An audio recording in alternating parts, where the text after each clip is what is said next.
You know, we've all just spent the last week remembering, or trying to remember anyway, how to drive in the snow. But now that our roads are looking better, there's another skill we need to brush up on. Tony has more in today's Behind the Wheel. Well, more and more kids and teachers are starting to head back to school. So you know what that means. Time to hit the books. Well, one book in particular, and it's one of my favorites, the Oregon Driver Manual. First up, Chapter 4, page 37, School Zones. The speed limit in a school zone is 20 miles per hour. Some signs will say when children are present.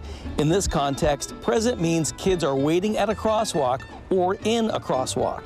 Other signs will either have flashing lights or list specific times the limit is enforced. In Chapter 4, page 42, the topic is school buses.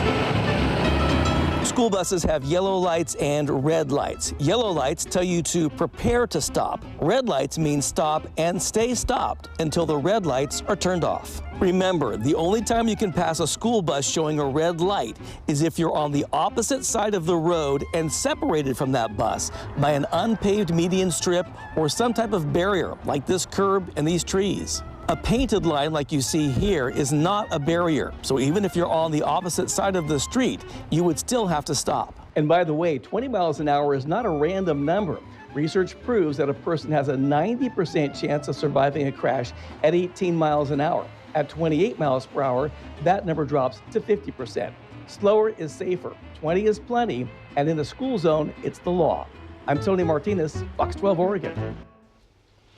By the way, I have several copies of the Oregon Driver Manual at my desk. I He's really not do. kidding. And you're welcome to take a look. He wants to clear them out. It's like a lending library with one book. You know, when you take a vacation, you want those like summer beach reads? Yes. Like Tony's packing the driving. Actually, right? it is fun to read through it. I mean, okay, I'm a nerd. You know He what has the perfect job. You read I through mean- it and you say, oh, I forgot Well, it's about like that. Andy said, what about sidewalks? Well, the word sidewalk does not appear in that section about the school zones. You know, so I mean, you know, literally there's a lot of information that you may think you know or, you know, want to kind of brush up on. That's why they're there. They're free at DMV or at my desk. I love how excited he gets. I love it. I mean, could we have a more perfect traffic expert? Handed them out like candy, I love people. it. Thank you, Tony. You bet.